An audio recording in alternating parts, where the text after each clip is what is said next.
Cześć! Boże Narodzenie za pasem. Do grzecznych święty Mikołaj przychodzi dziś w nocy. Albo już przyszedł, zależy kiedy oglądacie ten epizod. W muzycznym subiektywie też przygotowałem świąteczny odcinek. Ja ten okres uwielbiam, zwłaszcza całe to grudniowe oczekiwanie. Wszechobecnych Mikołajów, choinki, bombki i światełka, zapach przypraw do piernika, pakowanie prezentów. Kolędy i pastorałki też lubię, przy czym, nieco wbrew tytułowi odcinka, niespecjalnie lubię, gdy za ich wykonywanie biorą się znani artyści, zwłaszcza rockowi.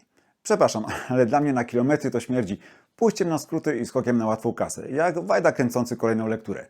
Zdarzają się jednak świąteczne piosenki, które nie wywołują we mnie reakcji alergicznej i to o nich będzie w dzisiejszym odcinku.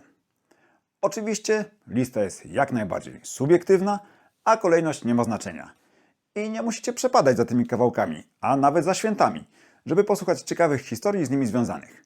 Jeśli więc kogoś interesuje, co do jednego z największych świątecznych hitów ma teściowa, w którym przeboju roi się od obelg i wulgaryzmów, albo co może wyniknąć ze stania w korku, zapraszam na nowy odcinek Muzycznego Subiektywu.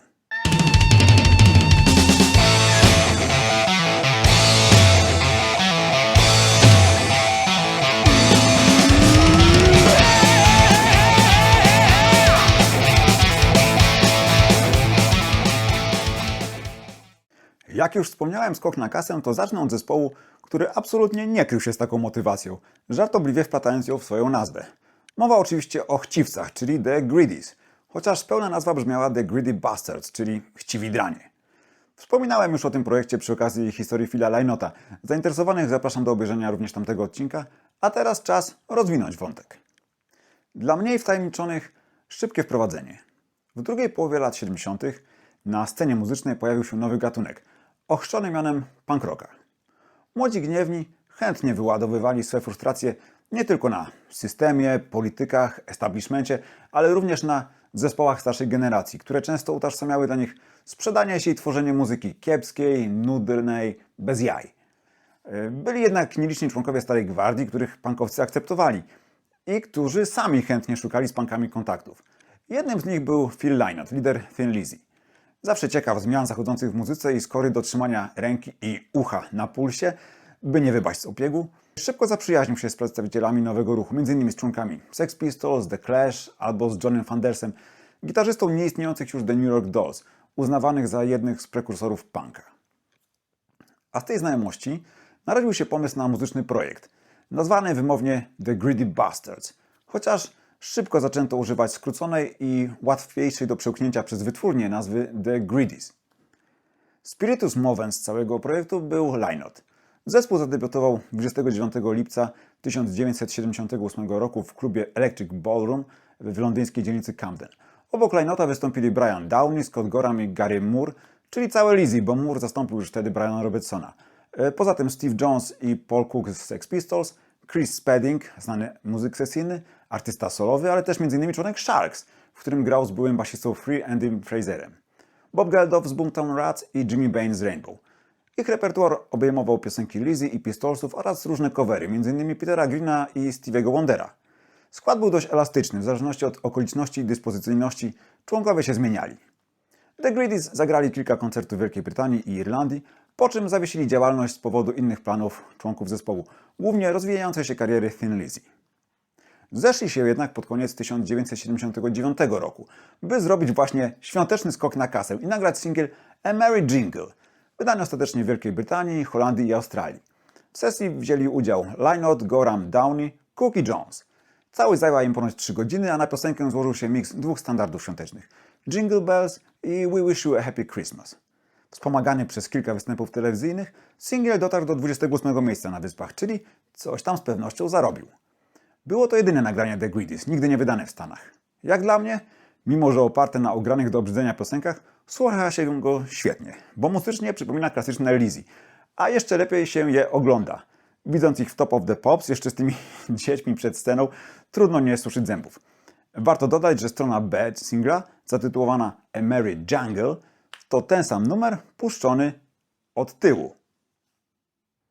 Podejrzewam, że single Greedies znają tylko psychofani, natomiast trudno byłoby znaleźć osobę, która nie słyszała kolejnego numeru. To jest mój osobisty bożonarodzeniowy faworyt. Merry Christmas Everybody, Group is Late. Podobnie jak w przypadku Emery Jingle, uwielbiam jego pozytywną energię, której chłopaki wykrzesali zresztą jeszcze więcej niż połączone siły punkowo-hardrockowe. Glamrockowcy dostarczyli nam czadowy przebój ze świetnym refrenem, zupełną odskocznię od często mdławych piosenek świątecznych, a jej ukoronowaniem jest moment, gdy w końcówce Noddy Holder wokalista Slade drze się "It's Christmas!".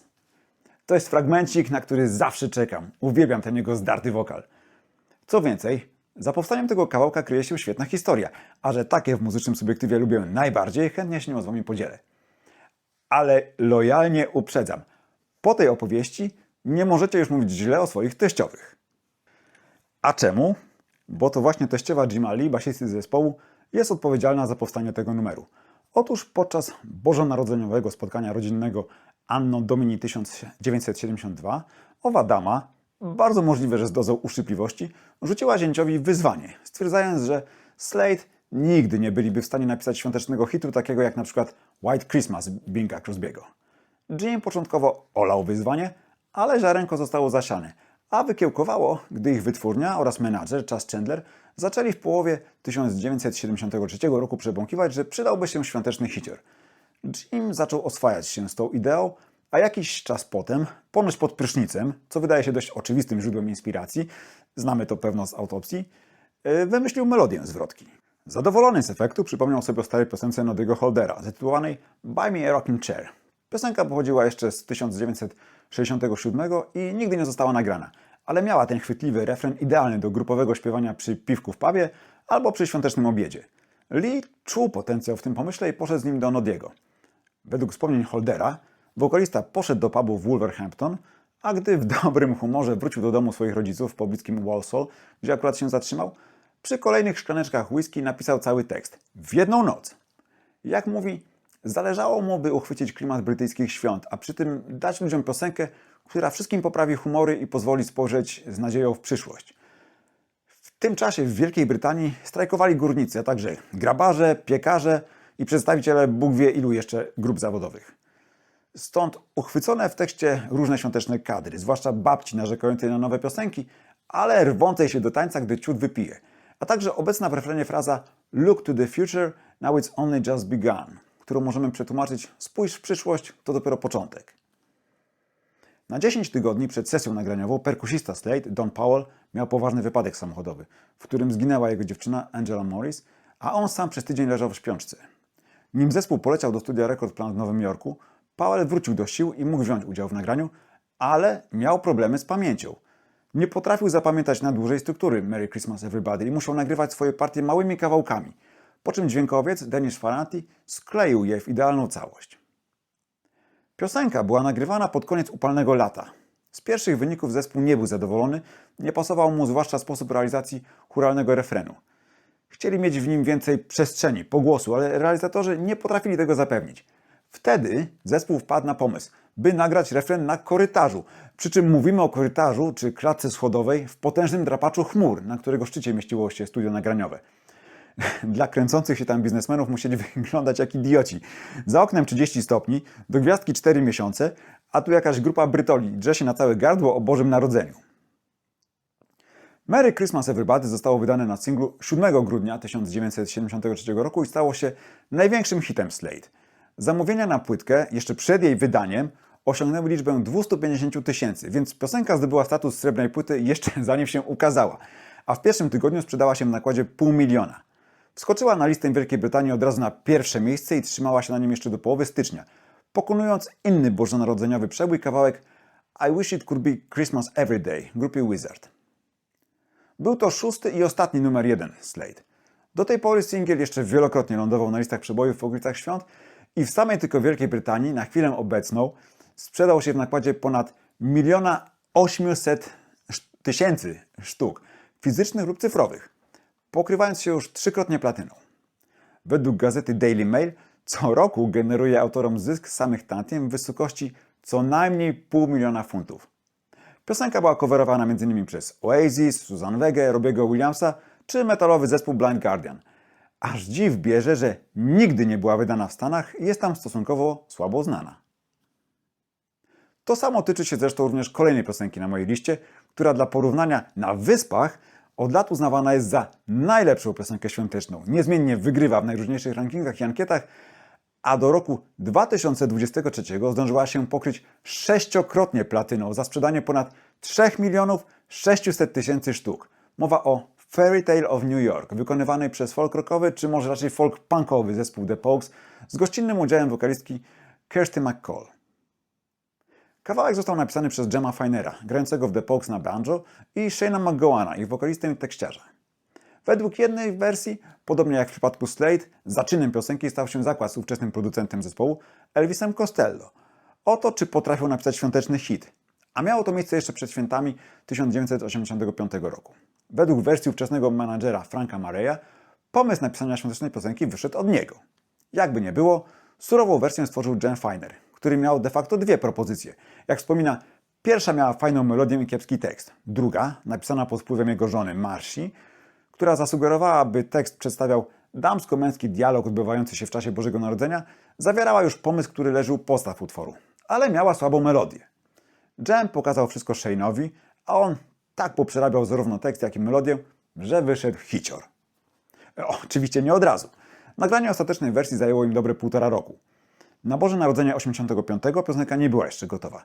Pierwsze próby nagrania zespół poczynił dopiero w styczniu kolejnego roku, ale nie był zadowolony z rezultatów. Oryginalnie partię kobiecą śpiewała ówczesna basistka Kate O'Riordan, ale wykonanie nie powalało. Utwór odłożono na półkę, a gdy w marcu The Pogues pojechało w trasę po Stanach, odwiedzili m.in. Nowy Jork, który zainspirował Shane'a do napisania nowego tekstu. Potem z kapeli odeszła O'Riordan, a problem wytwórni wstrzymały wszelkie prace studyjne.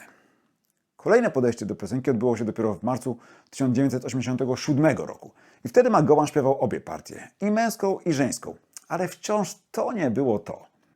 Dopiero w sierpniu 1987 roku zespół znalazł się na dobrej drodze, a to dzięki producentowi, Steve'owi Lillywhite'owi i jego żonie Kirsty McCall. Lillywhite przyniósł domowe nagranie z wokalem swojej żony, teoretycznie po to, żeby pokazać kapeli, jak piosenka mogłaby wyglądać z kobiecym wokalem. Ponoć głos Kirsty miał być tylko przykładem, ale producent odrobił zadanie domowe tak dobrze i zapewne specjalnie, że zespół nie zamierzał szukać dalej. Wykonanie Kirsty było idealne i oczywiście miało jakość dużo lepszą niż domowego demo. Wystarczyło, by Shane nagrał na nowo swoją partię, bo duet nigdy nie spotkał się w studiu, by nagrywać wspólnie. Potem jeszcze dodano dęciaki, smyczki i wreszcie mieli to. Tytuł piosenki, Fairy Tale of New York, czyli Baśń o Nowym Jorku, został zaczerpnięty z książki o takim tytule, którą Finer akurat czytał, a McGowan ją u niego podpatrzył.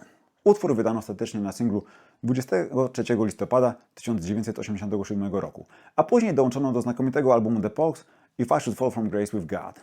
Wspierany przez teledysk oraz występy w telewizji, szybko zaczął wspinać się w górę listy przebojów i ostatecznie w Irlandii przez 5 tygodni okupował sam szczyt, w Wielkiej Brytanii dotarł do miejsca drugiego, przegrywając tylko z Always On My Mind w wykonaniu Pet Shop Boys. Od tej pory piosenka jest niekwestionowaną królową Bożego Narodzenia na Wyspach, a jej popularność nie tylko nie przemija, ale zdaje się wciąż rosnąć, mimo, a może właśnie dzięki, kontrowersjom, jakie od lat wywołuje. Zaraz, jak to? Kontrowersyjna świąteczna piosenka? To w ogóle możliwe? No cóż, skoro maczał w tym palce Shane McGowan, to wszystko jest możliwe. Oczywiście rozchodzi się o słowa, a ściślej rzecz biorąc o przekleństwa. A co one w ogóle robią w bożonarodzeniowym przeboju? No, żeby to zrozumieć, trzeba powiedzieć co nieco o samej treści. Fairy Tale of New York przedstawia historię pary, która sporo ze sobą już przeszła, a teraz, w Dzień Bożego Narodzenia, dokonuje swoistego podsumowania związku. Ale cóż to za para? On jest najpewniej ćpającym hazardzistą, ona śpiewaczką alkoholiczką. W dodatku cała historia jest przywołana, czy wyobrażona przez głównego bohatera, który dochodzi do siebie w nowojorskiej izbie wytrzeźwień i wspomina swoją ukochaną, wierząc, nie do końca wiadomo czy naprawdę, czy tylko w pijackim zwidzie, że nadejdą dla nich lepsze dni. Wspomnienia ich pierwszego spotkania są zgodnie z tytułem piosenki bajeczne i romantyczne. Potem jednak, gdy dochodzimy do smutnej rzeczywistości, ich relacja totalnie się zmienia i choć melodia pozostaje miła dla ucha, wyśpiewywane frazy już niekoniecznie. Ona nazywa go włóczęgą i śmieciem. On nie pozostaje dłużny i nazywa ją zdzirą. Wtedy ona jedzie już na grubo, zwracając się do niego: ty szujo, ty larwo, ty parszywy pedale. Wesołych świąt, dupku, mam nadzieję, że to nasze ostatnie.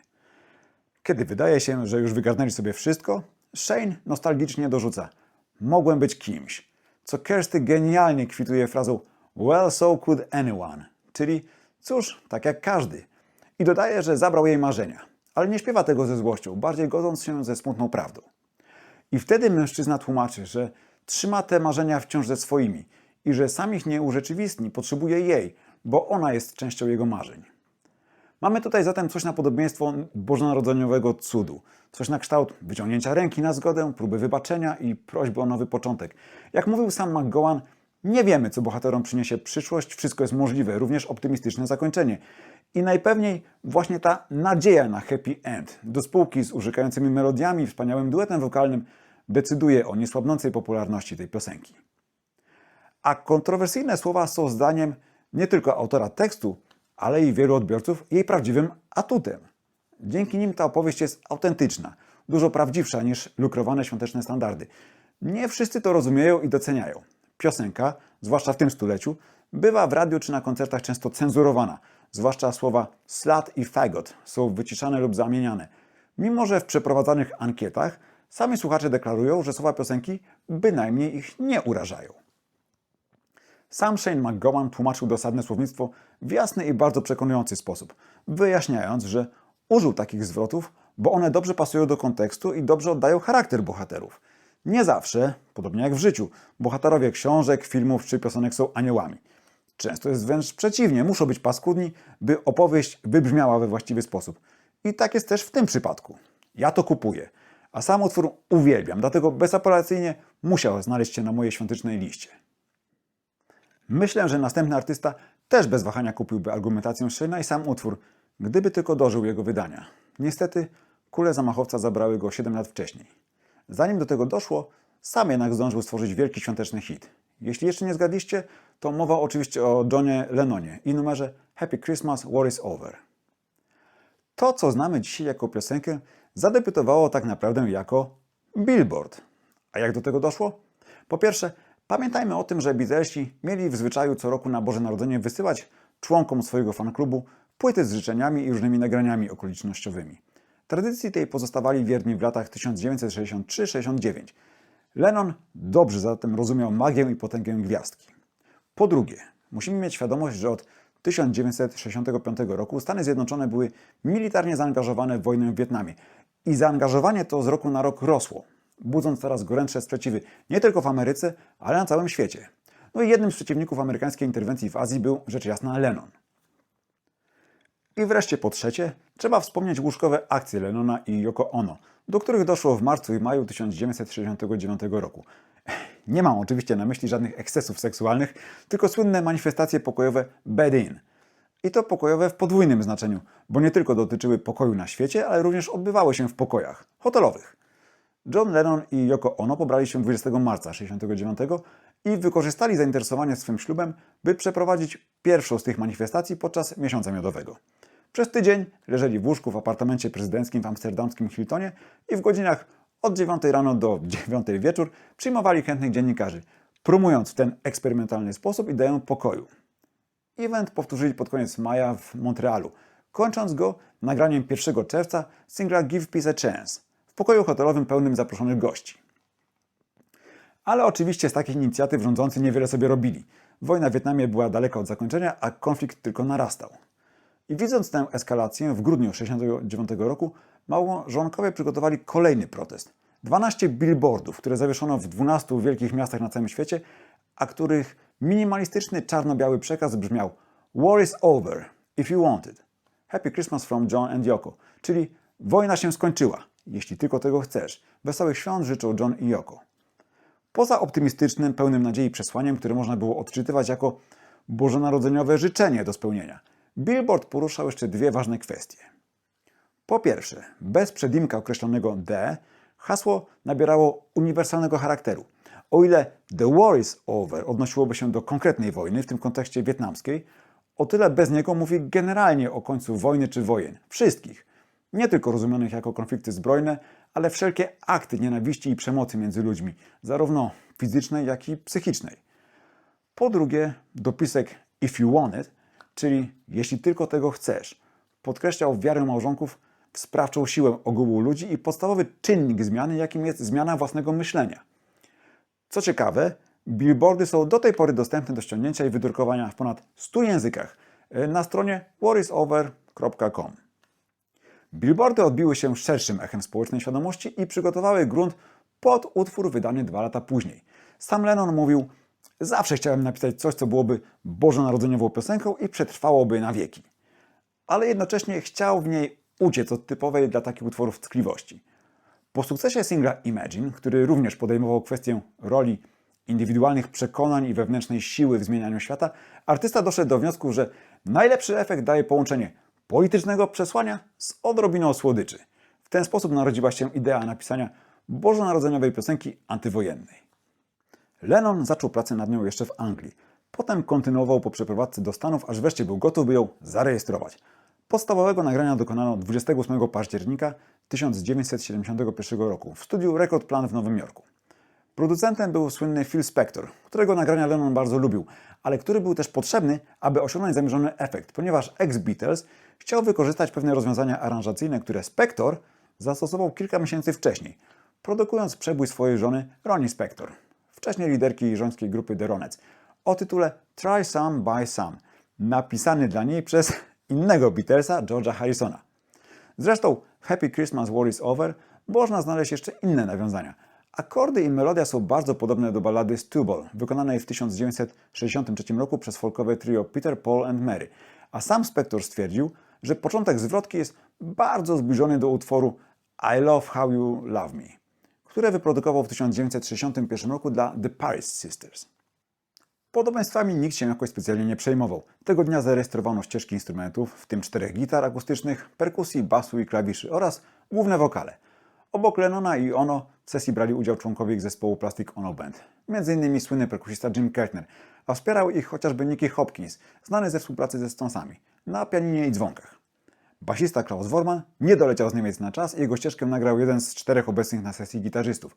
Następnego dnia Voormann dotarł i nagrał bas, którym zastąpiono wcześniejsze podejście, a także z resztą muzyków wziął udział w nagraniu strony B singla, kompozycji Yoko Ono Listen, the Snow is Falling.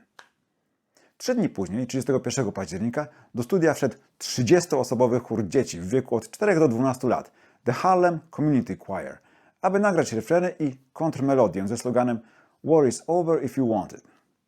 Całą piosenkę poprzedzają jeszcze wyszeptane życzenia bożonarodzeniowe. Yoko kieruje je do swojej córki Kyoko, a Lennon do syna Juliana. Happy Christmas War is Over wydano 1 grudnia 1971 roku, tak naprawdę w ostatniej chwili, a może nawet ciut za późno, by poważnie powalczyła o miejsca na listach. Tak naprawdę z myślą o świętach artyści zwykli nagrywać piosenki jeszcze latem, przypomnijmy sobie Slade. Nagrywanie na koniec października było wielce ryzykowne i tym można w jakimś stopniu tłumaczyć dość niską pozycję na listach. Ze względów prawnych w Wielkiej Brytanii singiel wydano dopiero rok później, w listopadzie 1972 i może dzięki temu poradził sobie lepiej, docierając do miejsca 4. Z czasem piosenka zadomowiła się w stacjach radiowych i sercach słuchaczy na dobre, stając się faktycznie, tak jak to sobie Lennon wymarzył, bożonarodzeniowym evergreenem. Zapewne nie tylko dla swoich walorów muzycznych, ale też dzięki wciąż aktualnemu przesłaniu, niosącemu życzenie zakończenia wszelkich konfliktów na świecie. Podobnie jak inne świąteczne przeboje, była wznawiana jeszcze nieraz i nieraz lądowała mniej lub bardziej udanie na listach przebojów. Najwyższy wynik, pozycję 2. na brytyjskiej liście przebojów, osiągnęła niestety w grudniu 1980 roku. Mówię niestety, ponieważ o wyniku tym bez wątpienia zadecydowała śmierć Lennona, zastrzelonego 8 grudnia. A jeśli jesteśmy już przy temacie łączenia gwiazdki z polityką, to trudno nie wspomnieć o kolejnym utworze, który trafił na moją listę i który wszyscy w tej czy innej wersji znamy od lat, a może nawet sami śpiewamy przy wigilijnym stole. Chodzi oczywiście o Silent Night, czyli Cichą Noc, tutaj w wykonaniu duetu Simon i Garfunkel. Jeśli ktoś miałby wątpliwości, piosenkarze nie są bynajmniej autorami tej kolędy. Jej początki sięgają roku 1816 i austriackiej wioski Mariapfarr, w której ojciec Józef Mohr napisał poemat zatytułowany po niemiecku Stille Nacht. 2 lata później, w Wigilię 1818 roku, gdy Mohr był księdzem w wiosce Oberndorf koło Salzburga, poprosił organistę Franza Grubera o skomponowanie melodii do tego poematu. Ponieważ kościelne organy uszkodziła niedawna powódź i nie było pewne, czy da się je wykorzystać podczas mszy, Mohr poprosił, by Gruber skomponował muzykę używając gitary, której można by potem z łatwością wykorzystać podczas nabożeństwa. I bardzo możliwe, że dzięki tej zamianie instrumentów Gruberowi udało się stworzyć melodię tak piękną w swojej prostocie. Ponad 100 lat później W 1935 roku anglojęzyczną wersję, czyli Silent Night, nagrał Bing Crosby, sprzedając ponad 10 milionów kopii. A w 1966 roku na potrzeby albumu Parsley, Sage, Rosemary and Thyme nagrali ją Simon i Garfunkel. Piosenka jest oszczędnie zaaranżowana, mamy w niej tylko doskonałą harmonię ich dwóch anielsko brzmiących głosów oraz towarzyszące im pianino. Świąteczny pokój i Boże błogosławieństwo spływają na ziemię, chciałoby się powiedzieć. Ale nagranie zawiera w sobie zamierzony dysonans i nie bez powodu jego pełny tytuł brzmi 7 O'Clock News Silent Night. Otóż w tle słyszymy przez cały utwór wiadomości prasowe czytane przez DJ-a radiowego Charlie'ego O'Donnella. I tak, w kontraście do subtelnej, błogiej melodii słyszymy o śmierci Lennego Bruce'a, o planowanym marszu Martina Luthera Kinga, o procesie mordercy Richarda Specka, a wreszcie o zamieszkach i demonstracjach antywojennych. I ten kontrast jest tym, co słuchacza wstrząsa najbardziej. Simon i Garfunkel nie musieli nic zmieniać w swojej samej kolędzie. Oni ją po prostu pięknie wykonali, a potem tylko, albo aż, wymownie zestawili z ówczesną rzeczywistością.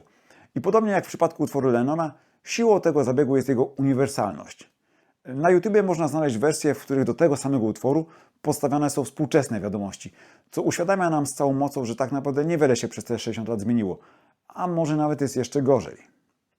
A jeśli ktoś chciałby posłuchać kolędy w wersji czystej, bez tych radiowych ozdobników, to teraz też jest taka możliwość, wystarczy poszperać na YouTubie. Warto podkreślić, że obaj artyści mają żydowskie korzenie i byli wychowani w duchu judaizmu, a jednak do swojego protest songu wybrali chrześcijańską kolędę. Zapewne dla jej popularności i większej siły rażenia. Aczkolwiek dobrze też pamiętać o tym, że Paul Simon, poproszony kiedyś w wywiadzie o wskazanie jednej piosenki, którą chciałby napisać, której chciałby być autorem, wymienił właśnie Silent Night. Skoro jesteśmy już przy wiekowej kolędzie, myślę, że dobrze zrobi jej towarzystwo innej tradycyjnej melodii, pastorałki Little Drummer Boy, czyli Mały Dobosz.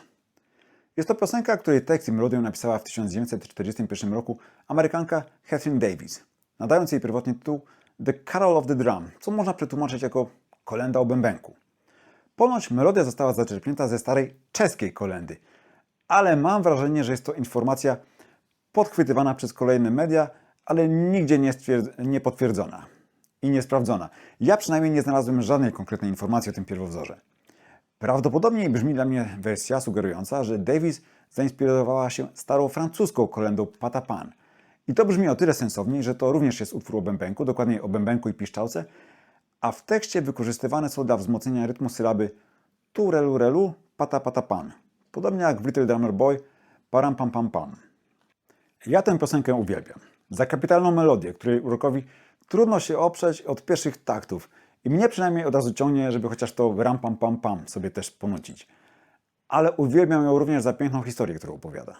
A jest to historia tytułowego Małego Dobosza, który udaje się wraz z całym tłumem przywitać nowonarodzonego Jezusa. Wszyscy niosą mu w darze prezenty, jedne drogocenne, inne może nie aż tak kosztowne, ale każdy z czymś idzie. Tylko biedny Dobosz nie ma niczego, co mógłby ofiarować. Niczego poza swoją grą. Pyta więc Maryi, czy może zagrać małemu Jezusowi. Ona oczywiście pozwala, a niemowlę, słysząc grę Dobosza, uśmiecha się do niego w podzięce. Przypomina mi to wzruszającą przypowieść ewangeliczną o wdowim groszu. I chyba nią sugerując się, sam niezamierzenie zmodyfikowałem kiedyś treść piosenki, streszczając ją dzieciom. Bo dodałem, że Dobosz chciał oddać jedyną cenną rzecz, jaką posiadał, czyli swój bębenek. Ale Maryja wstrzymała go, mówiąc, że wystarczy, aby Jezusowi zagrał. W sumie, jak o tym myślę, to w tej wersji brzmi to jeszcze bardziej wzruszająco. Utwór stał się dość szybko bożonarodzeniowym szlagierem, mimo że sama fabuła jest lekko oderwana od rzeczywistości, no bo przecież w czasach narodzin Jezusa żadnych doboszów jeszcze nie było. Prawdopodobnie wyobraźnię Katherine Davis natchnęły historie o młodych chłopcach służących dzielnie w wojsku podczas wojny secesyjnej. Przy czym wojenne skojarzenie ma sens, jeśli przypomnimy sobie datę powstania utworu, rok 1941. Przy czym oczywiście w samej pastorałce nie ma mowy o żadnych militarnych akcentach, więc równie dobrze może to być moja nadinterpretacja. Little Drummer Boy doczekał się oczywiście wielu wersji, w tym bardzo popularnej w wykonaniu Boney M. Ja jednak na swoją listę wrzucam dwie inne. Nagraną przez John Jett and the Blackhearts, żeby było na rockowo, i drugą śpiewaną przez Dolores O'Riordan i Westlife, bo zawsze mnie chwyta za serce i wyciska łzy, zwłaszcza jak sobie pomyślę, że już jej nie ma z nami. No dobra, żeby nie było za poważnie, to teraz dwie piosenki dość zwyczajne, ale które jak dla mnie bardzo fajnie budują świąteczny klimat. Driving Home for Christmas Chrisarie i Wonderful Christmas Time Paula McCartneya. A w dodatku kryją się za nimi fajne historie. Pierwsza z nich wiąże się z niezbyt miłym wydarzeniem. Chris Rea wspomina, że w tym okresie, a był to grudzień 1978 roku, akurat stracił kontrakt z wytwórnią i wylądował w zasadzie na bruku. Wytwórnia nie chciała zapłacić nawet za jego bilet kolejowy do domu, więc taniej było, żeby jego żona Joan przyjechała wysłużonym mini z odległego Middlesbrough do Londynu i zabrała go z powrotem do domu, niż żeby samemu kupował bilet. Swoją drogą to nieźle drogie muszą mieć tam te pociągi. Normalnie droga powrotna zabrałaby im jakieś 2,5 godziny, ale przez zaspy śnieżne trwała jakieś 5-6. Skoro prowadziła Joan, to Chris miał dość czasu, by stojąc w korkach oglądać innych pasażerów i kierowców. Wszyscy wyglądali żałośnie, zdołowani, z nosami spuszczonymi na kwintę. Artysta zażartował sobie nucąc pod nosem "We're driving home for Christmas" i coś kliknęło. Chwycił za notes i zaczął pisać tekst piosenki. Gdy dotarli do domu, słowa były gotowe. Ale od powstania tekstu do nagrania pierwszej wersji piosenki minęło dobrych 8 lat. Rea twierdzi, że tak naprawdę nigdy nie chciał jej nagrywać. Myślał raczej, żeby podarować ją Vanowi Morrisonowi, ale nigdy nie udało mu się z nim skontaktować. Kilka lat później trafiła mu się melodia, która idealnie pasowała do tekstu czekającego w szufladzie. Utwór wydano jako stronę B singla Hello Friend w 1986, ale jakiś czas potem przearanżowano i nagrano raz jeszcze, po czym wydano już jako singiel promujący epkę The Christmas. Ale piosenka w zasadzie zaliczyła wtedy klapę, docierając tylko do 53 miejsca na liście przebojów. Dopiero z czasem zaczęła zyskiwać popularność, by ostatecznie znaleźć się w ścisłej świątecznej czołówce. Rea wspomina też, że do roku 2014 nie grywał tej piosenki na żywo, ale mając w planach koncert 20 grudnia w londyńskim Hammersmith Odeon, zaczął być namawiany przez resztę zespołu, by wykorzystać okazję i zagrać Driving Home for Christmas. Artysta stwierdził, że jeśli już, to zrobią to z pełną pompą. Na koncert wynajęto 12 armatek śnieżnych i puszczono w ruch podczas piosenki. Wyszło ekstra. I również ekstra musiał Rea zapłacić administracji obiektu za sprzątanie. Bagatela 12 000 funtów. Świąteczny przebój McCartneya nie ma za sobą tak ciekawej historii, natomiast wiążą się z nim pewne kontrowersje. Pierwsza jest natury stricte muzycznej. Zwyczajnie, jednym numer się podoba, inni go nie znoszą. Nie zdziwię się zatem, jeśli i wśród Was znajdą się tacy, którzy zaczną rwać sobie włosy na głowie, widząc go na mojej liście.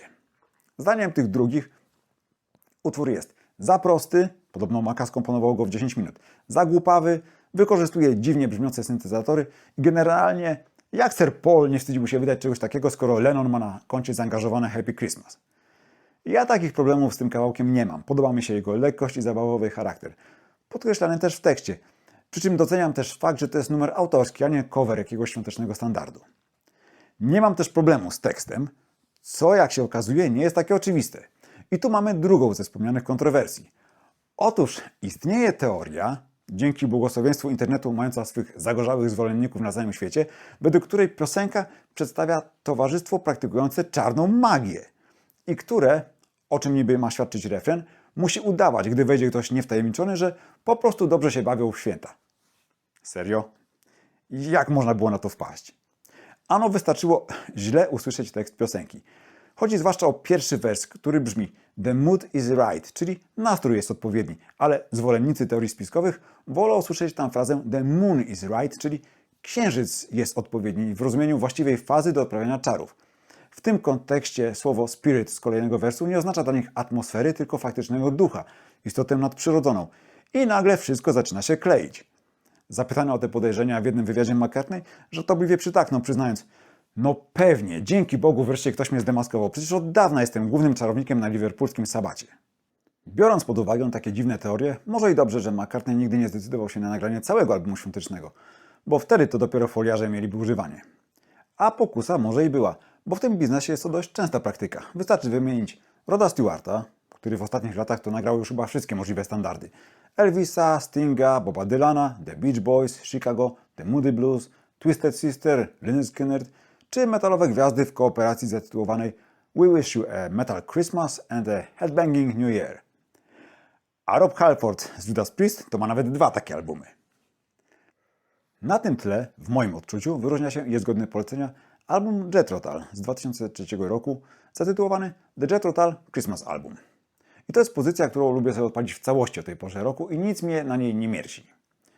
Może dlatego, że wszystko utrzymane jest w klasycznej tulowej stylistyce, a na cały zestaw składają się ich autorskie piosenki, zarówno starsze, nagrane na nowo, jak i skomponowane na potrzeby tego wydawnictwa, oraz utwory tradycyjne typu Greensleeves czy God Rest Ye Merry Gentlemen.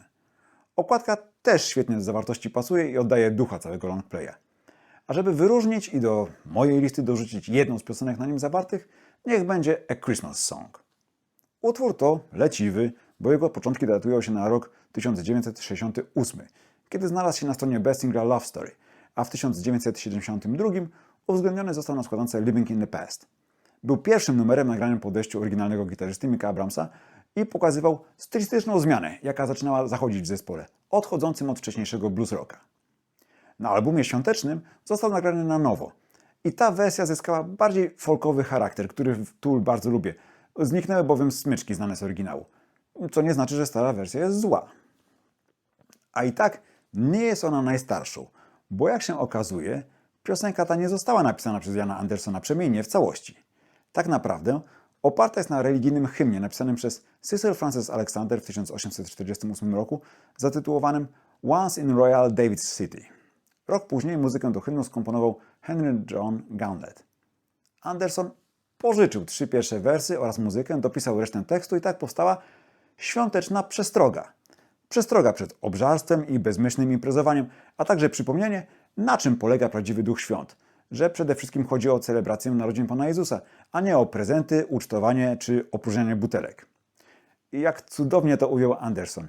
Christmas spirit is not what you drink, co można przetłumaczyć: Duch Bożego Narodzenia to nie zawartość Twojej szklanki. Przy czym w oryginale brzmi to lepiej, bo wykorzystywana jest dwuznaczność słowa spirit, oznaczająca ducha, ale też spirytus. Ale żeby nie było, że Anderson się wywyższa, koniec piosenki zawiera zabawną odrywkę śpiewającego. Santa, pass us that bottle, will you? Czyli hej Mikołaju, podasz tę butelkę? Pokazującą, że i on nie jest bez skazy i lubi sobie pofolgować. A skoro mowa o osobie, która lubi sobie pofolgować, to zataczamy koło i wracamy do kawałków pomyślonych jako skok na kasę. W tym przypadku chodzi o piosenkę wykorzystaną w filmie, będącą przeróbką utworu absolutnie nieświątecznego, dopasowaną pod święta, aby zagrać na ludzkim sentymencie i wycisnąć trochę grosza, przy okazji ratując karierę podstarzałego rockmana. Chodzi o utwór Christmas is All Around z filmu Love Actually, czyli To właśnie miłość. Starym gwiazdorem, Billym Mackiem, jest tu bezbłędny Bill Nighy, a sama piosenka jest bezczelną przeróbką leciwego przeboju The Trucks Love is All Around. Na tyle bezczelną, że zmieniono tylko słowo love na Christmas, aby się przypadkiem nie narobić, a dobrze zarobić. Zresztą Reg Presley, lider The Trucks, też się specjalnie nie napracował, pisząc podobno ten przebój w 10 minut, zainspirowany ewangelicką pieśnią Love That's All Around, wykonawaną w telewizji przez zespół Armii Zbawienia. I chociaż jako piosenka świąteczna jest to trochę ściema, dorzucam Christmas is All Around do mojego zestawu najlepszych rockowych piosenek bożonarodzeniowych, bo bardzo lubię i ją, i Billa Nighy, i teledysk, i sam film. A film polecam gorąco wszystkim, którzy jeszcze go nie widzieli. Jest to wymarzona pozycja na świąteczny wieczór. I tak oto dotarliśmy do końca listy. A gdzie Last Christmas, ktoś zawoła? No więc nie będzie. I to nie dlatego, że za numerem Łam nie przepadam, chociaż to fakt, ale dlatego, że dla mnie to nie jest piosenka świąteczna. Ja wiem, już w samym tytule mamy Christmas. Tylko co z tego, skoro cały utwór jest o zwykłym rozstaniu, a święta są tu tylko wspomniane, nawet nie stanowią elementu dekoracyjnego. Równie dobrze George Michael mógłby śpiewać Last Easter. Okej, a co z polskimi, ktoś zapyta. No więc, szczerze mówiąc, to szczególną sympatią darzę jedną piosenkę. Z kopyta kuli krwie skaldów. Ale tak naprawdę to jest piosenka o tematyce zimowej, nieświątecznej, dlatego po namyśle zrezygnowałem z umieszczenia jej w tym odcinku. Oczywiście, jestem świadom istnienia utworu Dzień jeden w roku czerwonych gitar, ale szczerze, nigdy specjalnie za nim nie przepadałem, a szkolne przedstawienia skutecznie mi go obrzydziły. Natomiast uważam, że w kwestii bożonarodzeniowych utworów najpiękniejsze to i tak są nasze polskie kolędy. I w same święta najchętniej słucham właśnie ich. I wcale nie potrzebuję, żeby nagrywali je uznani artyści. Wystarcza mi śpiewająca rodzina przy stole. Nawet jak ktoś będzie fałszował. Bo i tak najpewniej będę to ja. Ciekaw jestem, czy chociaż część moich typów pokrywa się z waszymi. Chętnie usłyszę, jakie jeszcze są wasze ulubione świąteczne numery rockowe lub około rockowe, bo przecież Enya czy Lorina McKennitt też mają na koncie piękne piosenki świąteczne, więc śmiało piszcie w komentarzach. A teraz dziękuję już za wasz czas i waszą uwagę. Zachęcam do subskrypcji, lajkowania, komentowania i udostępniania. Zapraszam na fanpage Muzycznego Subiektywu na Facebooku, a jeśli ktoś miałby ochotę wesprzeć rozwój kanału, to jest już możliwe postawienie symbolicznej kawki na stronie supi.pl. Link znajdziecie w opisie odcinka i w opisie kanału. Niestety nie mam możliwości, by odpisywać na wiadomości przesyłane przez Was na supi.pl. Dlatego z tego miejsca chciałem gorąco podziękować za wszystkie wpłaty i zapewnić, że jest mi niezmiernie miło czytać każdą wiadomość od Was. Serdecznie dziękuję za okazywane wsparcie i do zobaczenia niebawem.